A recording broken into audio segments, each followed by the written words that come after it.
Welcome to the Soul to Scene podcast, episode 15. I'm Andy Cooper from RMS Motoring, and today I'm joined by Nigel Lamont. Hello. And Gethin Evans. Hello.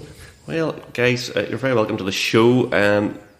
Slightly different show this week, the second one we recorded this week, because I'm with the showrunners of a world-class car show, guys. We're flattered, Gethin, aren't we? Absolutely. Blowing a bit of smoke there for sure, but of course we're here to talk about Dubshed and GTI NI and the journey you guys have went on. But if you want to know why we have such good car shows in Northern Ireland at all at the moment, listen on, because these guys in GTI NI are a big part of that. And I think Gary and Ross are gutted they couldn't make it to the recording today because they're fascinated by the whole thing. So for those of you who aren't familiar with Dubshed or Titanic Dubs or Eurotreffen or GTI NI, you're hopefully going to find all about it here. But more importantly, we have a show coming up, guys, in 3 or 4 weeks. When's it on? Where is it? What do we expect? Give us the elevator pitch here. So 3 weeks time, really, from this weekend. It's April the 2nd and 3rd, Saturday and Sunday. This will be year 12. Well, I've lost count after COVID. Obviously, we've missed. It'll be 3 years since we've run it. Yeah, 2019 was the last time around. At the Icon Centre, just outside Lisburn. Yep. What a fantastic venue. Huge site and loads of cars and all the rest. So it's just a big playground for us, basically. Yeah, and what can we expect there? How many cars? How many entrants? What do we expect to see there? Well, it's steadily been growing. So we started in 2010 and we rented out what is known as the cattle. Just a bit of background why it's called Dubshed, first of all. We rented out what was known at the old site at King's Hall was the cattle shed. And we were thinking of a name. It's in a shed. There's Dubs. Dubshed. So just in case anybody was curious why it was called Dubshed. I remember the light bulb moment. Yeah. I was coming down the M2 going to work, and I think I was on the phone to some of you. Probably. And it sort of said, I've got it, Dubshed. And it's kind of just dropped since then, and it stuck. Yeah, and so it was Dubs, and yes, I remember the old King's Hall, but there's no shows at it now. But it couldn't be a million miles away from what it was then. Dubs in a shed. Yeah, at the time it was like before we'd run outdoor shows, and just from going back and forward to English shows, Ultimate Dubs, other indoor shows, we came to the conclusion, well, Gethin came to the conclusion and sort of put it to us, why don't we do an indoor show? I found a venue here that we could work on and all the rest of it. And at that time, I think the King's Hall staff and the people in it were trying to transition to more like an event venue. Yeah, because they're predominantly agriculture. That's really the sort of shows they did. They were looking at actually revenue streams, and they were interested in pursuing different ways of using their facilities. And Gethin then spoke to them and presented with an option. Yeah, we've had such a good relationship with those guys. Yeah, they feel, I suppose, that they have nurtured us from our beginnings of Dubshed, and they've been really good to work with. And is that the same people who were from King's Hall that are now down at Icon? More or less. There's one or two have moved on, but essentially, yes. Essentially, we're dealing with the same business, same company. Excellent. Like we sit in meetings, and it's not like a business meeting. It's just like a group of friends getting together, and they work with us and they understand what needs to be done. And I think they feel they can trust us to just work away. And like you hear talking to other show organisers, particularly in England. Alex from Fitted, I think it was the Event City venue he was talking about to me one time, and just how strict they are. Yeah, to jump through so many hoops and they get charged for. And if they were past, I think it was a Sunday evening. Past, it was either 9 o'clock or midnight. For every hour past the cut-off time, they were charged 10 grand an hour, or something like that. Wow, that's something ridiculous. Yeah, that's really interesting. Actually, that you guys are all, it's all like a group of mates, and you just have this place to run the show. That sort of happen. I think that's what's important to us, right? And I've seen a few comments this week after we released our entries, about shows not being run by enthusiasts. It's all for the money, all that there. I can tell you now that is 100% not the case. We are genuine enthusiasts. We do this for the crack. We do it for the love of it. We also feel a responsibility to run it, because it's got to that sort of scale where, you know, we have businesses that depend on it. We have, you know, all our entrants, like they look forward to it every year. Like at the end of the day, we have full-time jobs. Particularly after COVID, we could have just went, you know what, forget this. Yeah, and we'll get to that. But you know, how could you guys go? I know from running RMS in my spare time, I have no spare time, and you guys are running something that's this huge. You know, like this must be all encompassing. Well, at some stages. I think particularly this year has shone a light on us that we've no spare time. We have no spare time now. Yeah, my job has changed. Gethin's job has changed in recent years. Our workloads have increased, and Dubshed hasn't got any smaller. No, so it is becoming more of a monster than it used to be. But you have a machine built. You have this relationship with the guys that run the place and all that. Because this permeates like directly from you guys. You are enthusiasts yourselves, and I've known you guys from years back, from the days used to be car park meets to. We build cars. We go to car shows.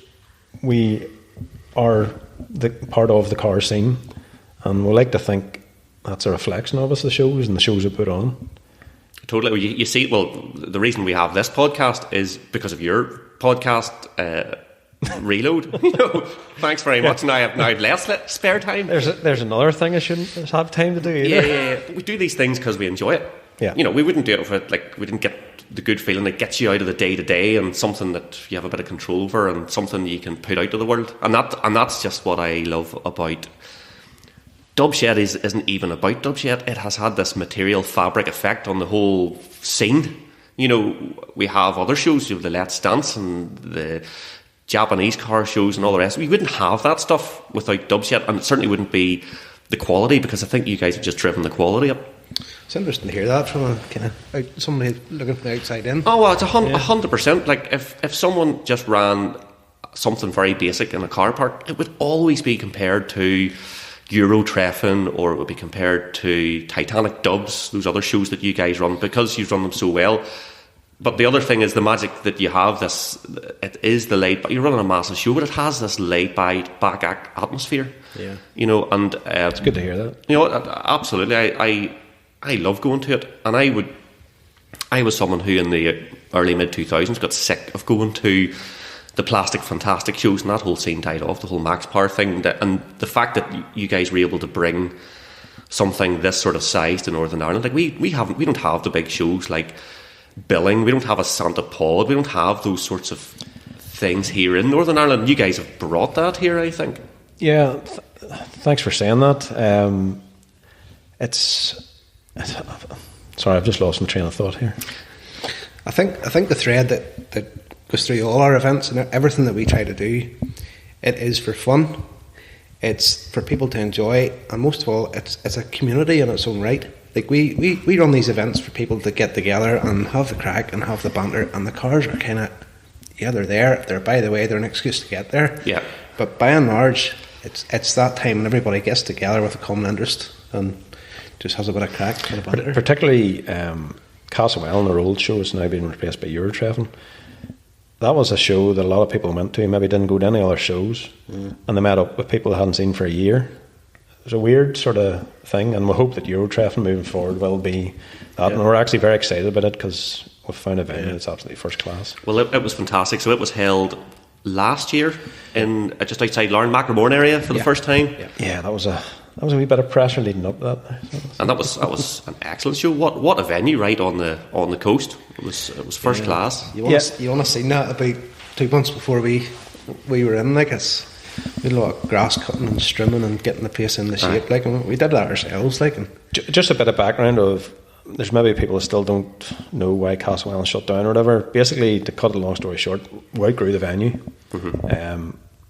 Castlewell was great for years, first class venue, but I think it became such a large venue that the Forest Service, if you've ever been to Castlewell is probably I rate as one of the best forest parks in the country, and basically it's a very busy forest park now, and they just can't accommodate that size of show in it. So it was put to us in a kind of way that, you know, they were trying to make it difficult for us to come back, and the last year we were there, it was just a mess, and we basically read the message loud and clear that, It was too much for those guys to deal with. They didn't know what they couldn't be bothered with the hassle. Yeah. To a certain extent. Yeah, There was so many other events on at Castlewell at the same time as well. It was the first weekend of the summer. There's all these, park runs, orienteering. They do the canoeing, The camping's a massive thing. the camping as well. Like there's just so many people there and different, doing different things. Yeah. As Nigel says, we became an inconvenience. Like. Yeah. And so you guys, you used to run that, and then Eurotreffen has sort of replaced that. But when did Titanic Dubs come along then? 2012. Okay, so a couple of years after Dubshed started, and that's and when did Castlewell finish? Not long after that, maybe. 17 or 18. 18 was the last year. Yeah, it would have been. Yeah. Yeah, so it's interesting that you guys have you bookend the show season. A couple of weeks ago, I was updating RMS with all the events, and the first one, nearly the first big one in, is Dubshed, and this will sound like I'm blowing smoke, but people over winter, and now we've had COVID. People over COVID have been building cars and working on their cars, and why would someone spend a lot of evenings in their garage or down at the body shop and all the rest, if not to hit Dubshed? And that's where, and I hope some of the other show organisers are listening as well.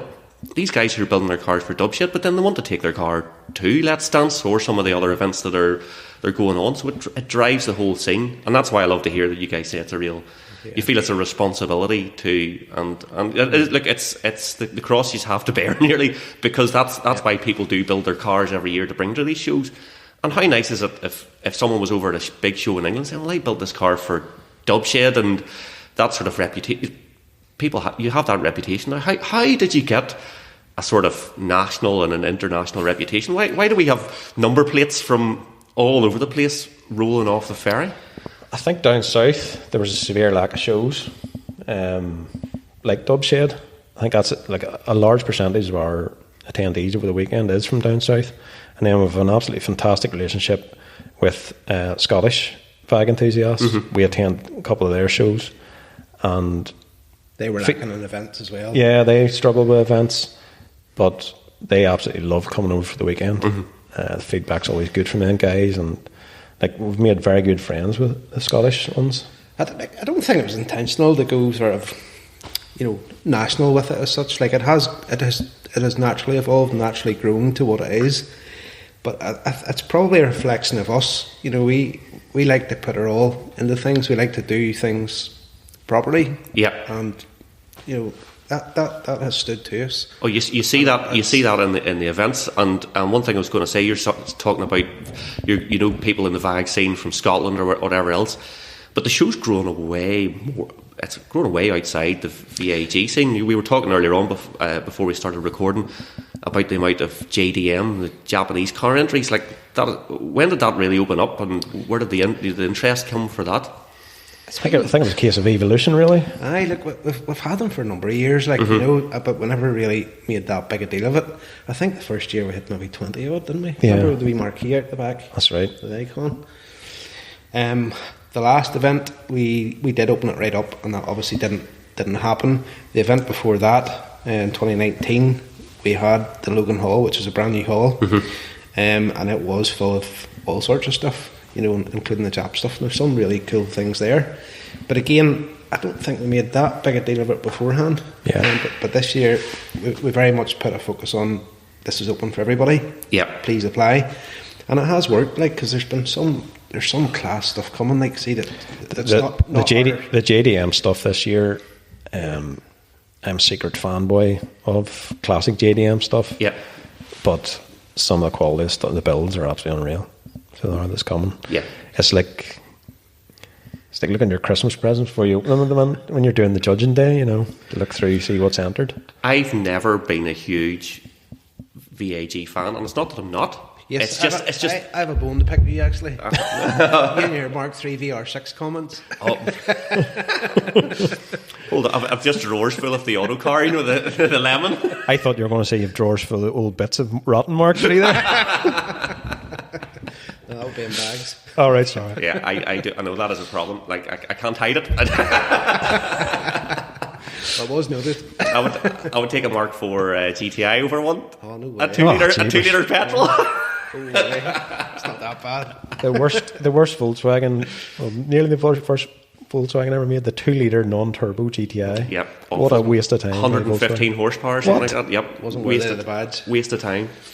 Unbelievable. But that's what I love about going, because I go there and see, and it tempts me. And I nearly had a deal done for a Mark II 8-valve GTI in 2020, and it never happened. But that's what I love about going to those shows, because even if you're not interested in a particular thing, it's just someone else is, and you're like, well, you can really appreciate the effort that someone has went. Mm-hmm. But it's not just VAG now. It's not just JDM or modified cars. I take it you're now starting to see classics and rally stuff and all sorts of things coming to the shows.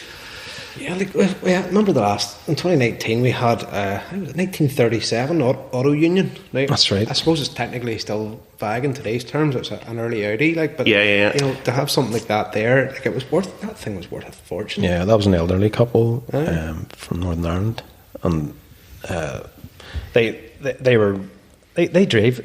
drive that events all over Europe. Because I think she was saying that they're in their 60s or 70s, the couple that own this. They had to get out early on the Sunday because they had to catch a ferry to go to something in France. Mm-hmm. You know, so we were just like going, what was that? Thanks for coming, you know. What was that other thing they had in there? It was a red sedan, looked like a Lada, but it's not. Oh, flip. Can't remember that now. It wasn't an Abarth, a Fiat Abarth. Fiat one. The orange? Yeah. Wasn't it 126 now? Don't know. That was quite cool. But the doors were wide open to everything, and now they're really wide open. You're saying, well, you're interested in if anything's of interest and it meets the standard. Yeah. One of the interesting things to note this year, we had 105 BMW entries. Yeah. Unbelievable. We normally get 25 to 30. Well, maybe a wee bit more than that. A bit more. But 105 BMs. BMWs are out in strength now. Unreal. And you have the live action component. I want to really talk to you about this because I was lucky enough to see your Monster Energy Gymkhana Grid event down at the Icon Centre. It was closed door thing last year, July, yeah. and that obviously was a shame. Your hands were tied there because of COVID. Mm-hmm. But I saw like the potential. I'm sure you guys saw too. Absolutely, yeah. Incredibly exciting event to hold there. So it was Gymkhana, so it's a sort of it's a precision drift type event. It's a combination of auto test, drift, and rally cross, basically. Time attack. Yeah, it's a mixed discipline event. It is quite unique. It's class to watch. It is as a spectator sport. It is so cool. It's really good, really good. But I suppose maybe want to rewind a wee bit. We transitioned from the King's Hall up to the Maze in 2015, and going from the King's Hall, it was kind of it's a place full of wee nooks and crannies, and it was quite a cool place to hold a show. Yeah, that's what everybody loved about the wee nooks and crannies. And people did love that, but that's all we could do there. But when we had to move up to the Maze, we were faced with this 64 acres of open space. That's huge. What are we going to do with this? Like, it's not the King's Hall, and we were a bit deflated about having to go there. So I suppose that inspired us to try and add some sort of motorsport element. And like we've had various things over the years. We've had Potsy Butler, and he was one year. Remember, he was in doing drift demos. We've had auto test over the years. Mm-hmm. Remember we had that rally thing. There's all sorts of buggies and stuff. Yes. With that one year, we've had drag racing. Yep. We've had a rally experience for the past 3 years, which was a great All Track done that for us. A great event, and like the guys Small Track have been super. Yeah. But we were approached there a couple of years ago by Monster Energy about hosting this qualifier for Gymkhana Grid. Now, I hope you're familiar with it. It's an event inspired by Ken Block. Yep. Off the back of his Gymkhana series and all that. It's to try and encourage grassroots racers right up to professional rally drivers like Peter Solberg, for example, who's involved in it. Bring your car, bring a helmet, go out and try your best. Go out and try and, the other events was sort of head to head, but we couldn't do that just for the nature of the site. So we're supposed to run that in 2020, or 21? 2020 we're going for. 2020, and then COVID hit. So it came to a stage last year where they said, right, we have to run this qualifier regardless because the other qualifiers around the world are taking place, and we're going to have the final in America this in 2022, so we'll have to run it. So they approached us back, must have been April or May last year. Very soon, very close to the event. We want to run this in July. So it all happened, and it was kind of under the radar a bit because it was to be a closed event, not open to the public, because they were deeming it as a, inverted commas, a media project to try and promote the whole Gymkhana element. But it was such a success for them. They thought the venue was great. They enjoyed working with us. Yep. They come back to us then 3 weeks ago. Well, there was a mention of it in January, but nothing confirmed. And we just thought, oh, they must have dropped it. But then 3 weeks ago, right, so let's do this. They sprung that on us. At which point we went, huh? So they basically said, look, we loved it. The event worked well. The venue worked well. You guys worked well with us. We want to do it at Dubshed as we originally planned, but we're going to rebrand it an event called The Stages, and it's going to kick off a new series of racing, where, you know, grid mostly was an obstacle course for cars and a head-to-head, where ours is quite different in that there's nearly a rally element to it because there's a stretch of track that they have to race around before they come to the obstacle part. Yep. And it's racing against the clock. So they've rebranded it. The Stages, again sponsored by Monster Energy. They've got the Solberg family on board. So unbelievable. They've endorsed it. Yeah. So, I mean, that is so cool in its own right. Like, Yeah, absolutely. I have a lot of respect for those guys and what they do, and you know, it's so good to be associated with them. Petter is one of my favourite rally drivers. Like, you know, Yeah, but he's such a character. Yeah. Like, Yeah. If you Proper. follow him on social media, like he's just a real header. Unbelievable. And the you know, him and Ollie and you know, Petter's wife, like they're such a wee family unit that operates within that rally world. And Well, look, I think this is class. Like, see if you're listening to this and you're into the drifting or a bit of rallying or autocross or anything like that, and you want to get, just apply. What's the application process there? So, look, you simply just enter gti.com/the-stages. It's free to enter. It doesn't guarantee you your entry because it has to be scrutinised by the Monster guys. Yeah. Okay. But look, if you've got something interesting, they're not going to turn you down. Like, we had everything last year from a 740 Volvo. A Volvo 740. Yeah, right? drift cars. I remember seeing an MX-5. There was all sorts of stuff. There was Super Unlimited guys, you know, the boys from the North Coast that have the drift guys. No, they have their own YouTube channel. Okay. Maybe somebody you need to interview. Absolutely. Clearly, with the look in my absolutely. They brought both their cars. And one of them was a very clean S15, and he was caning it. I remember seeing the S15. I remember there was it was like a 4-wheel drive turbo GT86 or something like that. That's what I was going to say. Like, Immense everything from those real budget cars, like up to, like, there was a boy in a 330D with a John Deere turbo on it, which was Yes, class. it was unbelievable. Yeah. We had him on our podcast actually. Yeah. So It was some entertainment. Right up to the Ukrainian guy, Dmitry, with his, it's a Subaru, is it? BRZ, was it? Okay. Aye, If you live in America, But BRZ. Yep. It's a fully prepared car specifically for Gymkhana Grid. Like, that's a proper build, but that's the sort of spectrum. And then, you know, you've got Petter has competed obviously in his WRC Polo and stuff before as well. Not with us, unfortunately, but you know, he's done that in South Africa and across America and stuff. Class. So it's quite cool. But I think the thing that I remember from last year was the guys that were competing didn't know what to expect. They actually came in good faith, you know. Yeah. Off the back of, you know, the associations. We're going to give you a bit of track time here, effectively, and everything was sort of honestly, arrive in the day and see. See the boys that took part; they absolutely loved it. Yeah. Like, they're raving about it. I was standing there in flipping mild frustration, thinking, God, I wish I had something to take out here because it looked class. So I think at that point too, like, we talked, you know, that was maybe a one-off. You know, they're hardly going to come back to Dubshed to do this again. You know, so I think we were very pleasantly surprised whenever they confirmed it. Yeah. And we've had to pull all the stops out because we have literally no time to get this put together. Unbelievable. Like, get your entries in. Well, I think the general thing I'm thinking for is whatever you have. It has to be rear wheel drive or four wheel drive. Yeah. So that's most of the Volkswagens out. Well, that sounds even better. You can't bring a quattro. You can bring a There you go. So, which there are a few knocking about the country, actually. There's a few lovely cars knocking about that would be perfect for that, but that sounds fabulous. So you've got inside the show, it's not a VAG show, it is doors wide open. You have 100 plus BMWs, you have a huge JDM. Generally, the Icon Hall will be VAG. Yep. And then the Logan Hall will be a mixture of different brands, basically. We're trying to retain a wee bit of exclusivity outside as well. I think there's probably a bit of confusion over this with the general public, in that we're trying to limit that to German cars and VAG group cars only for outside. Unless you're part of a pre-approved club. Yeah. Just to try and retain that wee bit of exclusivity. If we open the gates, we will run out of room. I know we have 64 acres, but we haven't got that much tarmac. Yeah.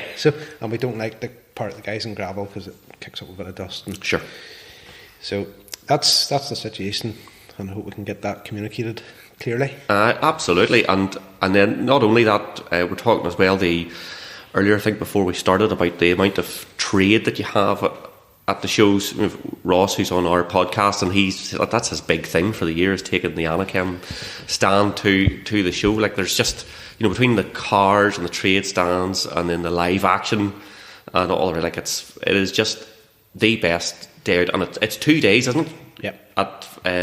It's on the Saturday and the Sunday, the 2nd and the 3rd. 2nd and 3rd, 12 to 6. 12 to 6, yeah. Just on that topic, I think there's a few traders that we've spoke to that have said that Dubshed is one of their biggest shows for trading of the year. One of them being Adam from ALB. I think it was it. And Racism, he said, was his biggest trading shows. And then James Barry from Auto Finesse. And he was here 3 years ago. I think he said it was his top 3. I think Fitted beat it. Yeah, like those guys, like of Auto Finesse, they're coming back. And they're bringing something special this year. We genuinely weren't expecting them. The price of the ferries and stuff has just got out of hand. Yep. But they're up for it. They're coming. That's fabulous. It's good. Just on that sort of thing. Sorry, Ross. Just on that sort of topic, like, I think we sort of covered a wee bit earlier on, but there's a sense of pride with us that we started this show in 2010, and there's guys that used to attend. Now, I don't want to seem like I'm bragging on it, but they've started business off the back of Dubshed. Yeah. And that's something very important to us. So that's our sense of responsibility too, that we need to sort of... It's stimulated a sector within the economy. Absolutely. It stimulates the scene, and partially in the way that I hope RMS is part of the scene. We're all sort of part of this big picture, but one of the funniest things, I think it was about 40 years ago, have you ever heard of Optimus auto trimming in Glasgow? No. They're just basically top level upholstery trimmers. If you look at a car, a big car show in England, particularly a VAG show, and it's been retrimmed or upholstery, 9 times out of 10, if you ask who done it, it'll be Optimus. I think you were chatting to him one year, basically going, "Are you going to come across?" And it was about 2 months out from Dubshed. He says, "No, I'm fully booked because of Dubshed."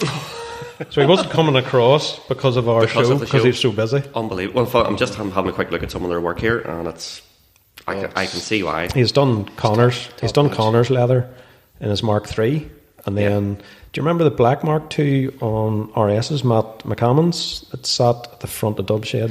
Yes. Probably a lot of promotion media. He done a Harris Tweed interior in it. He done Adam McPeak's E28. He done several of Pete Matthews' cars. But yeah, sorry, I'm promoting this guy too much. I know, it's class. We're just looking at the picture here, the sort of stuff that just... But there's a guy in Scotland. Yeah, they call him Dale. I think he just works in his own. He has no interest in cars. He loves football. Yeah, and he's flat out. Unbelievable, unreal. Well, look, do you remember? I'm always rewinding here. But an interesting fact: the very first Dubshed in 2010, we organised that in 6 weeks, didn't we? We had and our stage was a hay trailer. You said to me in January, "I think we should run a show at the start of the season." Yeah. And that was like a trigger. Right, let's go and... What have I done, Andy? Well, find a venue. And literally, it was 6 weeks. I think it was like the middle of February. We locked in, the King's Hall, and that was it. Bang.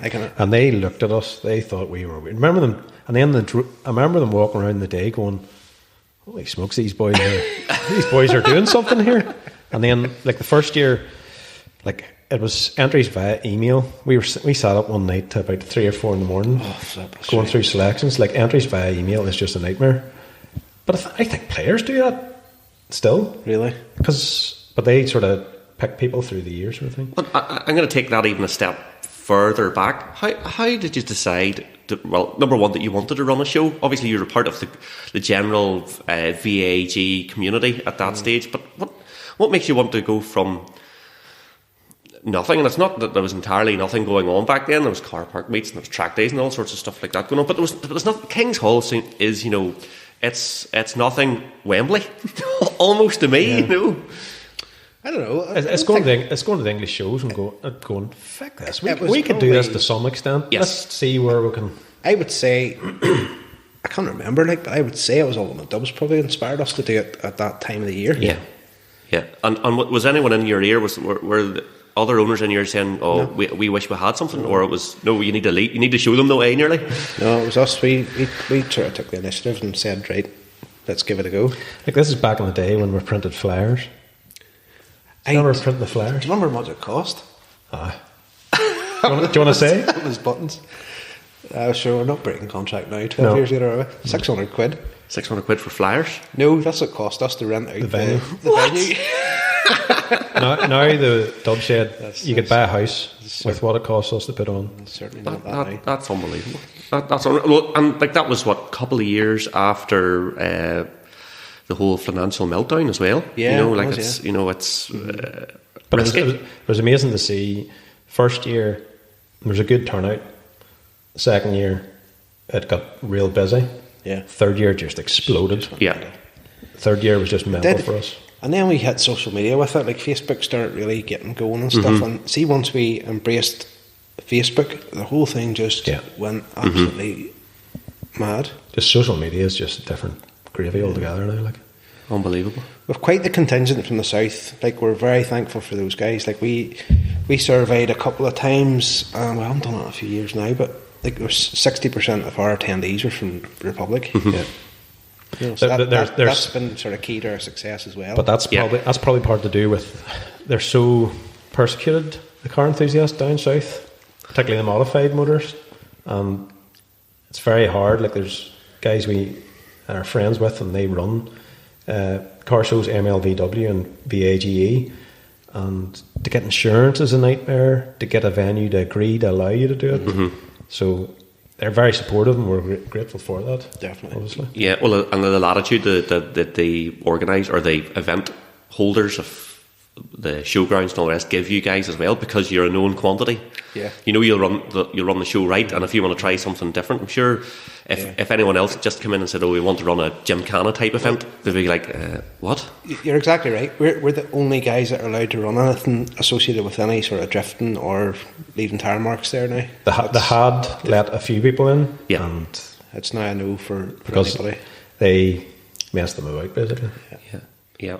And even the Ford Mustang leaving the cars and coffee type issues, you know, that people have too. They run a show, and then the next thing, I remember the Fintona shows that used to be on, and it used to be that there's this big corner up a hill, and it used to be like the drift session after the show, and you just can't do that nowadays. You shouldn't have been doing it back then, but it's just so socially unacceptable. I know, and look, I don't care if we're thought of as what's the word?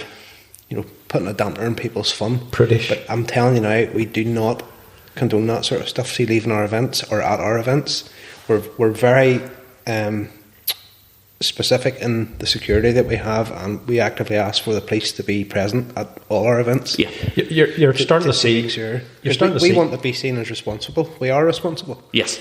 And you know, for our events to continue to be successful and to allow us to continue running them for people, we have that level of responsibility to be associated. 100% agree. And as much as we all like a bit of messing about, it is not the place for it whatsoever. It's not. There's a time and a place, but on the back of that too, there's events now not being allowed to go ahead because of the mucking about that happens. Yep. Like there's events over in England now, and they're just cancelling, basically going, no, it's chaos after it. Yeah. So, you know, it's good fun and all the rest of it, but you're spoiling the car scene by doing that. Not only that, but you guys are actually facilitating something as part of your show where people can go and slide their car about and potentially win an awesome competition as well. Yeah. So that's the place to do it. I think, in front of barriers and in front of a crowd and all the rest in the right way. Absolutely. But at the end of the day, there's always people who do that no matter what. So there's only so much you can do at the end of the day. For sure. So I think we'll take a break here for 2 seconds, guys, and we'll catch up in a second. I've no buns. We had all the buns. Ross brings the buns. He didn't bring any buns. I drove past the garage. Could you bought you some ashers up? It doesn't show on Ross around.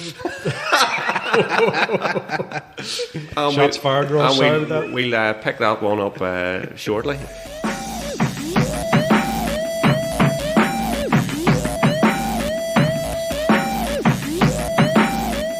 So I'm just saying I'm a pretty poor host between my free water from the water service.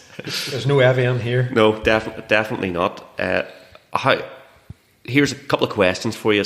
So, victims of your own success here, how do you get through? Like, how many entries do you have for the Dubshed show this year, and how many cars can you actually place in the halls? Like, what numbers are you talking about here? Well, I suppose to answer your first question, that usually was around the high 400s, low 500s, typically in the past 5 or 6 years.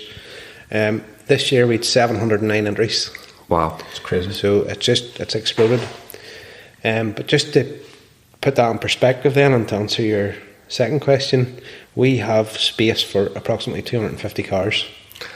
So I hope you can appreciate the kind of predicament that leaves us in terms of selection and choosing what goes in, retaining a variety of cars. That's the biggest issue, is just you have to have a certain amount of classics, modern stuff, different brands. So it's not just a case of A, B, C, D. There's a lot of moving plates when it does come to selection. Yeah, and the other challenge, and it is a big challenge that we have, is the quality of entries. And I'm not talking in terms of the quality of the cars, I'm talking about how people present their car to us.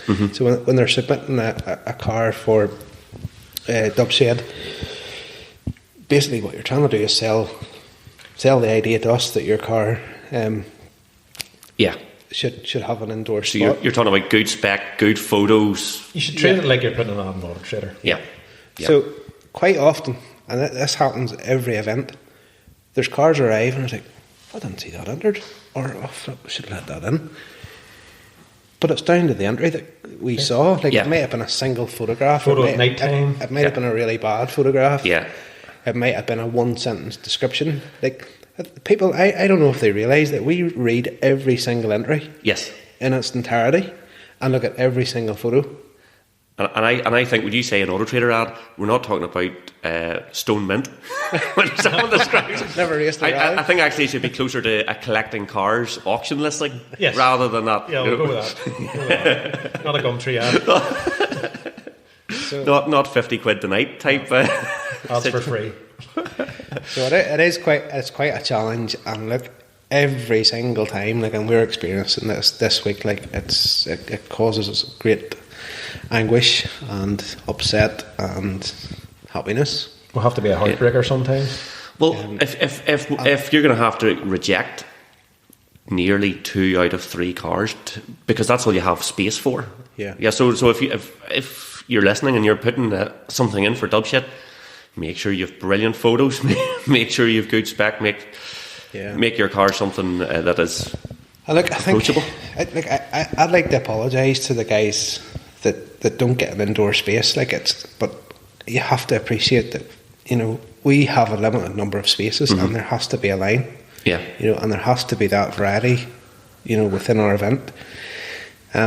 It's just, I don't envy what you guys have to do at all. And I know the whole process is seen as, you're submitting a car for somebody's approval, and whilst that, and it probably isn't the nicest way to look at it, but ultimately, how do you look at it differently? Yeah, we try to be as fair as we can. We have a panel of 12 to 15 people. We all sit down for a full day, go through all the applications, to try and keep it fair, and try and keep that level of different opinions. That so it's not just down to Nigel and I. Yeah, totally. But I had no idea that the pressure you're under, and then the scrutiny from the other owners that didn't get into. We're listening to it all this week. Yeah, on the back of that, there is the dark side, the bad side of it. This week particularly, I don't think it's been as bad in many a year. The abuse online, Facebook posts and different things. At the end of the day, we're putting a car show on. It's not life or death. Relax. Yeah. The majority of the guys that are entering, they can still come to the show. They can still exhibit their car outside. Yeah. It's not. And outside, what sort of space do you guys have there? Good question. As I was saying earlier, work that out in the day.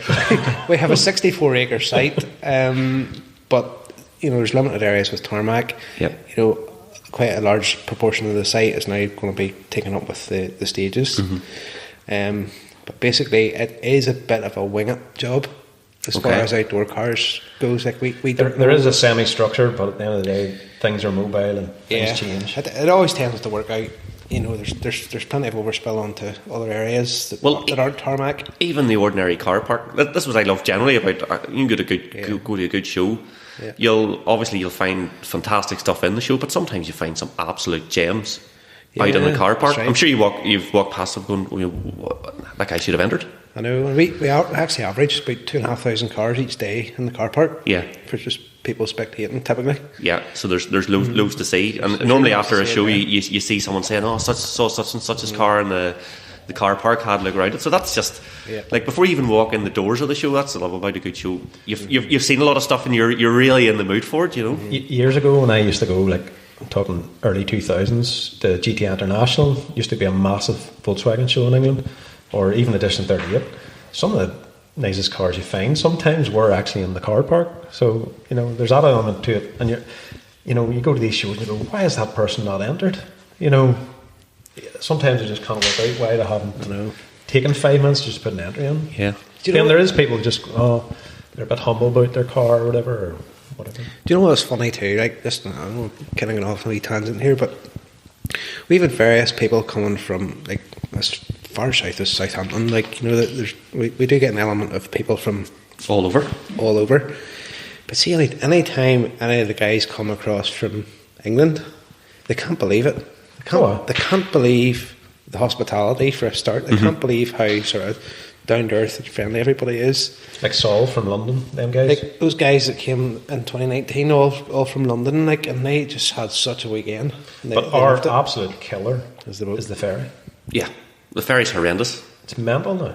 Yeah, absolutely terrible. Just talking about people that travel from afar, there's guys there that maybe have lived in Ireland, worked in Ireland. There's guys that fly in from Poland for the show. Before COVID hit in 2020, there was a couple of guys actually were messaging. They were flying in from East Coast of America. Unbelievable. I had to message them back then a couple of weeks out. Look, we're cancelling. Sorry. Yeah. So Jamie Orr is mentioned and knows about Jamie Orr, the big Volkswagen guy in America. He's originally Scottish. He knows about Dubshed.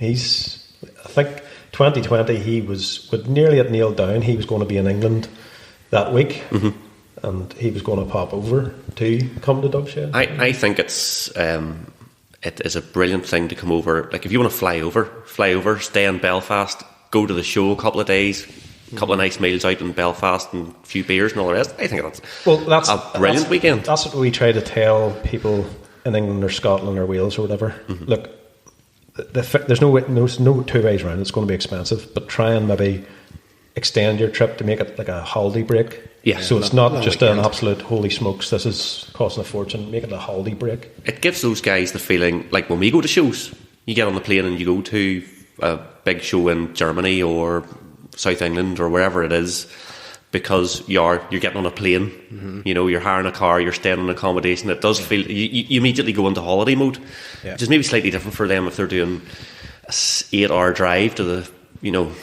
it's slightly different, I think. So it's brilliant.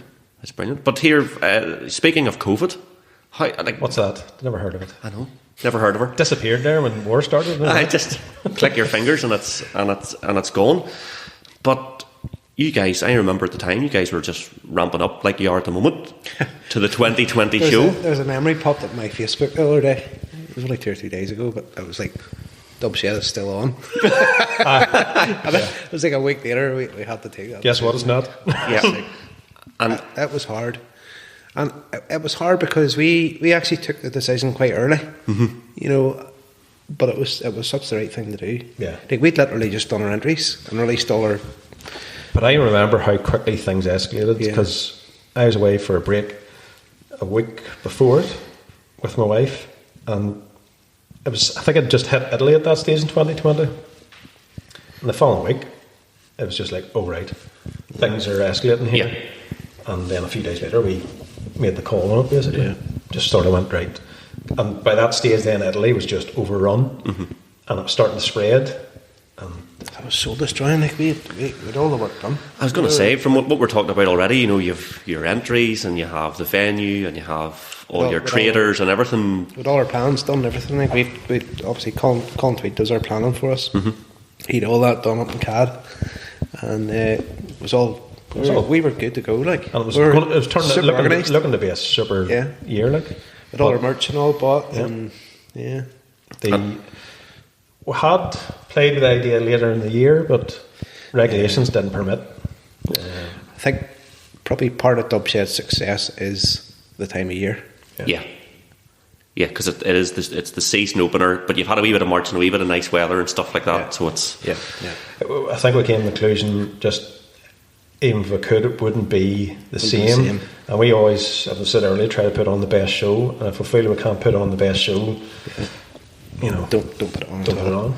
So that then led us down to, I think restrictions were starting to ease up then come start of August, and we said, right, Titanic Dubs, it's outdoor. Yeah. Still that was 2 weeks. Yeah. We did. Unreal. We decided to do that. And let's do it. And it was brilliant. There's a lot of hoops to jump through for it, but I think you had to do track and trace, sanitising spots. Yeah. The trophies were given out individually rather than a mass gathering at the stage area. That was one of the trophies were the Titanic stack, wasn't it? Yeah. Class, yeah. Big shout to Brian from Short Shift. He always does our trophies. Absolutely unreal. Definitely. But moving into 2021 then, there was glimmers of hope, but then the second lockdown came. That lasted to May then, so that didn't happen. And then we looked at 2021 as, right, this is outdoor only venues looking forward. And Castlewell had gone.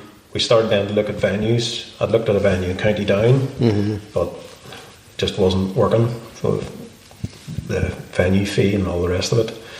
And then we came to Gethin then suggested Blue Circle Sailing Club up near Larne, and we visited it and just thought it was ideal. To see the potential, like, it's just the fact we've got exclusivity there. You know, the guys there, it's ours for the day. Yeah, and we're not, you know, having to work around anybody. Or it's a sailing social club. If no one's been there before, Blue Circle Cement used to have a big factory there, and back when companies give a toss about their employees a certain size, they would build a social club around there.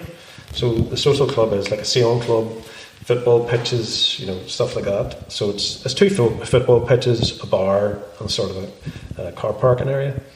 But when we arrived, there used to be a football team used to play on it regularly, but they had quit. New England Rangers haven't played there in 11 years. So for 6 weeks, essentially, we landscaped it. Yeah, there were strimmers and lawnmowers, and every so often just turn up and cut the grass. Going, and I think the guys were really impressed. They were. We really tidied up the place. Yeah. Do you remember we had to go to their committee? Like, they hadn't a clue who we were, right? And I sort of had made contact with this boy, this old boy. He must be, I don't know, he must be 80 and he's deaf as a post. And had to write this whole sort of description of who we were, who we are, what we did, what we do.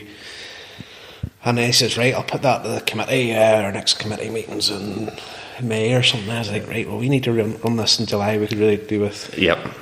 What's that you say? You were looking for the fast track. So, but I cut a long story short, we were invited to the committee meeting, right?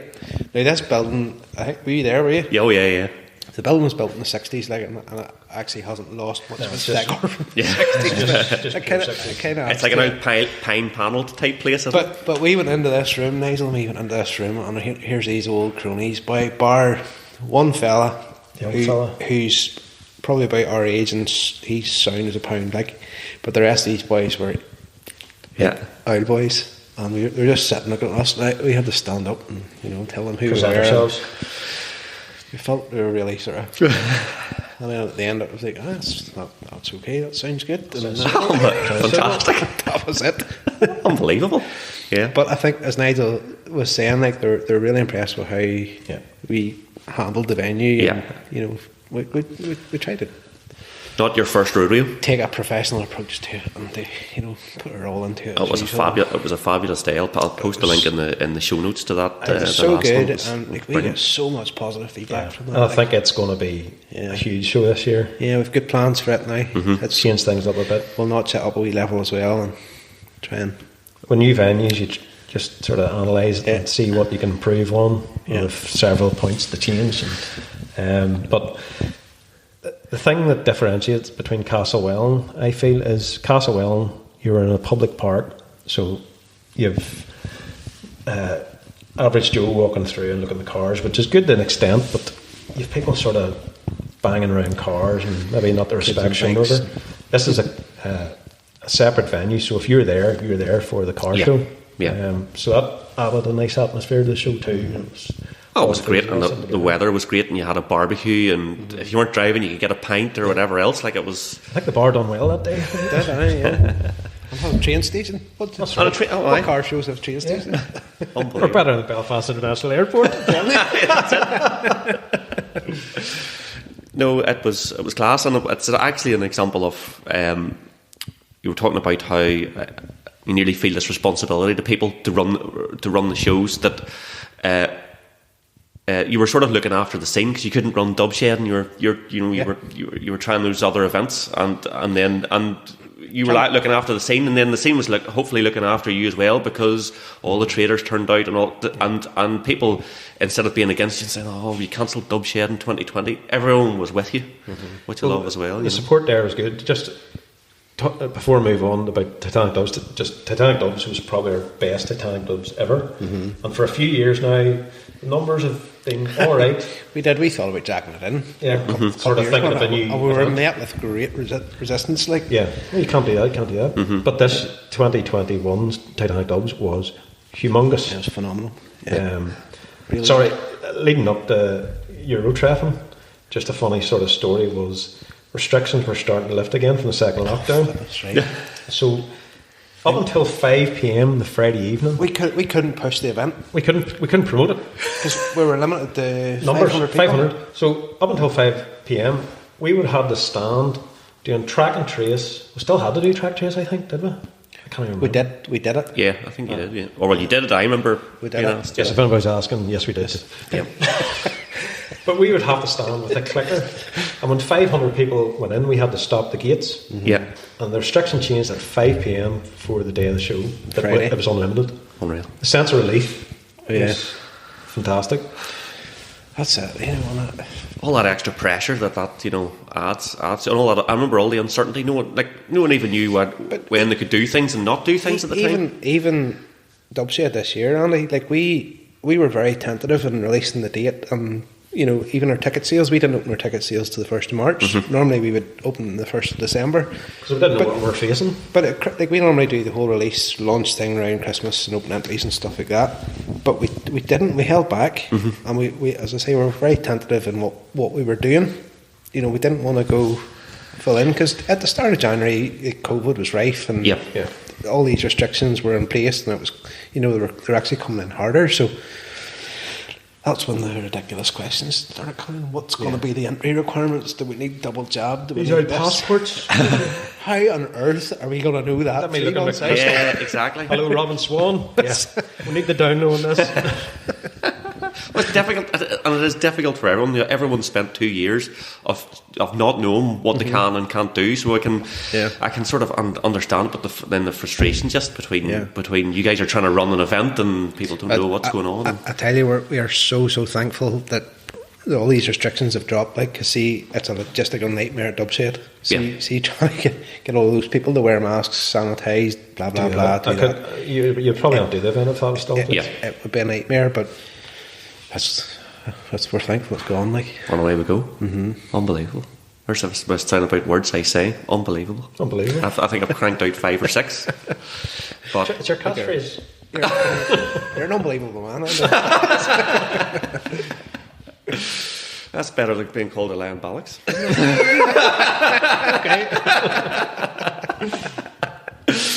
I find it unbelievable. I'm actually sitting between a Yaris and a what do you call him? GR Yaris. GR Yaris, sorry, and a GT4 Porsche. So there's well, I also feel that is completely unbelievable as well. You're a long way from your Corolla days, aren't you? It's unreal. Sadly, I can't make the show. I'm away. I'm travelling. We could set up a Teams meeting.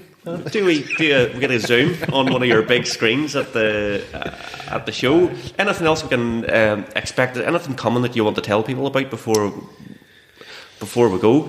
We can't really release dates on other shows until they're fully confirmed. But Eurotreffen is generally July. Titanic Dubs 2nd of July. It's penciled in for them. Titanic Dubs. It's going to the next committee meeting. I spoke to another day. Just doing some admin on your podcast. Yeah. Good. Well, look, guys, all the best with it. I have no doubt it's going to be a resounding success because it deserves to be. Thanks very much. Thanks for having us on. Yeah. Oh, no, just look, another wee plug for the stages. We need competitors. We would love people to engage, realise what it is, and how fun it is. Like, there's a full video coming out, I think, next week. When's this going out? This will go out this week. So next week, this afternoon. There's a full 10-minute video, which was from our Gymkhana Grid event last year. If you want to see what it's about, it will show you. Right, we'll get that posted up on RMS. Yeah. At the end of the day, it's fun and it's free. Yeah, it's free. Unbelievable. It's free track time. Like, anyone should be the flipping light the tubes up. Away we go. I was chatting to Frank Kelly the other day. So Frank engaged with us to do a promo video for it, right? And around the other day, just to tell him that this was on and blah blah blah. Unfortunately, he can't make it, but he's got it. Yeah, he says it's so much fun doing the promo video. No, I'm got it because I enjoy the show. It's one of those things as well. I haven't seen people in a long time too. There's people that haven't come out, because because of COVID and family and life had changed for so there'll be so many people out, and that's what I loved actually about getting out to Eurotreffen and all the rest. It's great to see is because it feels like just the social life had been cut off. And there's this whole social scene, I'm sure, that has grown up all around. It's not just the traders and all the rest. It's people having a bit of crack about the whole thing. Do you know what? Our friend circles all sort of revolve around this. Yeah. And it's our life. That's the way it is. Yeah. It's our life, and Dubshed's our wee baby. Yeah. Sometimes you like it, sometimes you don't. Drives it mad. Well, look, guys, fabulous to have you on. Best luck with it. And sorry, just before we go, if anybody needs any information, go to www.dubshed.com. Follow us on Dubshed on Instagram and Facebook, or at GTI NI. Very good, and I'll post all those links in the show notes as well. Everyone, thanks for listening, and remember to like and subscribe and do all the things we're supposed to tell you to do so you can listen to us again. Review, Andy. Review. Review's very important. Yes, 5 star. You can review on Spotify You see, there's an expert, the Reload Global expert there. See, when you get popular, Manscaped email you all the time. You know what about the Spotify blackout the other day? That was probably the Ruskies, wasn't it? That must have been. It could have been a bit of hacking on the go. They were trying to hack the CIA and missed. Got our playlist instead. Thanks for joining us, and remember, there's no warranty. This was sold as seen.